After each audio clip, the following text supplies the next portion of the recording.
एक ऐसा शहर जो रातों रात तबाह हो गया। बात 26 अप्रैल 1986 की है। लगभग आज से 36 साल पहले चेर्नोबिल न्यूक्लियर प्लांट में विस्फोट हुआ था। यह प्लांट यूक्रेन की राजधानी कीव से 130 किलोमीटर नॉर्थ और पड़ोसी देश बेलारूस से 20 किलोमीटर साउथ की ओर है। यह प्लांट 4 रिएक्टरों से बना है, जिसकी डिजाइनिंग 1970 से लेकर 1980 के बीच हुई थी। इस प्लांट के नजदीक एक तालाब भी है। इस तालाब में प्रीपियत रिवर का पानी आता है। इस तालाब का पानी न्यूक्लियर प्लांट के रिएक्टर्स में कूलिंग के काम आता है। प्रीपियत सिटी को 1970 में बसाया गया था, जो चेर्नोबिल न्यूक्लियर प्लांट से 3 किलोमीटर दूरी पर स्थित था। यहाँ पर लगभग 50,000 लोग रहते थे। चेर्नोबिल न्यूक्लियर पावर प्लांट में सोवियत डिजाइन के 4 RBMK 1000 न्यूक्लियर रिएक्टर लगे थे, जिसे अंतर्राष्ट्रीय स्तर पर गलत और कमजोर पाया गया है। RBMK reactor pressure tube design के थे, जिसमें यूरेनियम 235 डाइऑक्साइड को पानी गर्म करने के लिए उपयोग किया जाता था, जिससे भाप निकलती थी। इससे रिएक्टर के टरबाइन चलते थे, जिससे बिजली पैदा होती थी। बहुत सारे न्यूक्लियर प्लांट पानी का प्रयोग कूलिंग के लिए करते हैं, ताकि ज़्यादा गर्मी और भाप को कम किया जा सके। लेकिन RBMK 1000 को रिएक्टिविटी को कम करने के लिए ग्रेफाइट का प्रयोग करते थे। लेकिन न्यूक्लियर कोर जैसे ही ज़्यादा गर्म हो जाता, वैसे ही पानी में बुलबुले उठने लगते थे और कोर रिएक्टिव ज़्यादा गर्म होने लगता है। चेर्नोबिल विस्फोट दुनिया का सबसे बुरा परमाणु हादसा कहा जाता है। कई सालों के वैज्ञानिक रिसर्च और सरकारी जांच के बावजूद भी इस हादसे को लेकर कई सवालों के जवाब नहीं मिलते हैं। सबसे बड़ा सवाल यह है कि यहाँ पर हो रहे रेडिएशन का असर कब खत्म होगा।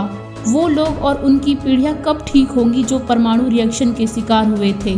ऐसा उस दिन क्या हुआ था जो ये हादसा हुआ। 26 अप्रैल 1986 को चेर्नोबिल न्यूक्लियर प्लांट में रूटीन मेंटेनेंस जांच चल रही थी, तभी यह विस्फोट हुआ। प्लांट के कर्मचारी किसी इलेक्ट्रिकल सिस्टम की जांच करना चाहते थे, इसीलिए जरूरी कंट्रोल सिस्टम को बंद कर दिया था, जो सुरक्षा नियमों के खिलाफ था। इससे रिएक्टर खतरनाक स्तर पर असंतुलित हो गया। लेकिन उसी समय यह विस्फोट हो गया। कुछ लोगों का मानना है कि अधिक भाप और हाइड्रोजन की अधिक मात्रा की वजह से यह हादसा हुआ था। इस हादसे से वहां मौजूद कई लोगों की मौत हो गई। ग्रेफाइट की वजह से आग कई दिनों तक जलती रही। इसे बुझाने में 250 फायर फाइटर लगे थे। फटे हुए रिएक्टर आयोडीन 131 सीजियम 137 का रेडिएशन निकल रहा था। आयोडीन 131 का रेडिएशन 8 दिनों में खत्म हो गया था, लेकिन लोगों के गले थायराइड ग्लैंड्स में दिक्कत हो गई थी। सीजियम के आइसोटोप का हाफ लाइफ 30 साल का होता है, यानी उनका रेडिएशन लंबे समय तक रहेगा। हादसे के एक दिन बाद यानी 27 अप्रैल 1986 को प्रीपियत शहर को खाली कराया गया।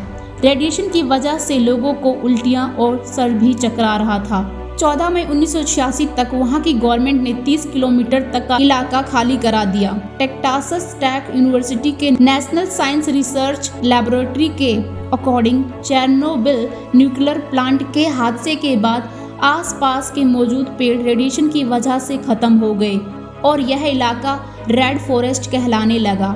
न्यूक्लियर प्लांट और प्रीपियत शहर और चेर्नोबिल का इलाका 2600 स्क्वायर किलोमीटर का है। इसे एक्सक्लूजन जोन कहा जाता है। यहाँ पर सिर्फ वैज्ञानिकों और गवर्नमेंट एम्प्लॉय को ही आना अलाउ है। इसके अलावा और किसी भी व्यक्ति को वहाँ जाने की अनुमति नहीं है। लेकिन नेशनल ज्योग्राफी के अनुसार अब चेर्नोबिल न्यूक्लियर प्लांट के आसपास का इलाका यानी एक्सक्लूजन जोन कई प्रकार के जीव जंतुओं से भरा हुआ है, क्योंकि यहाँ पर इंसानों की मौजूदगी नहीं है। 24 फरवरी 2022 को यूक्रेन के चेर्नोबिल न्यूक्लियर प्लांट और उसके आसपास के इलाके पर रशिया ने कब्जा कर लिया है। प्लांट में रखे परमाणु ईंधन पर अगर किसी प्रकार का मिसाइल या बम फटता है तो बड़ी आपदा आ सकती है। यह आपदा यूक्रेन, बेलारूस और कई यूरोपियन देशों में नई आपदा ला सकती है।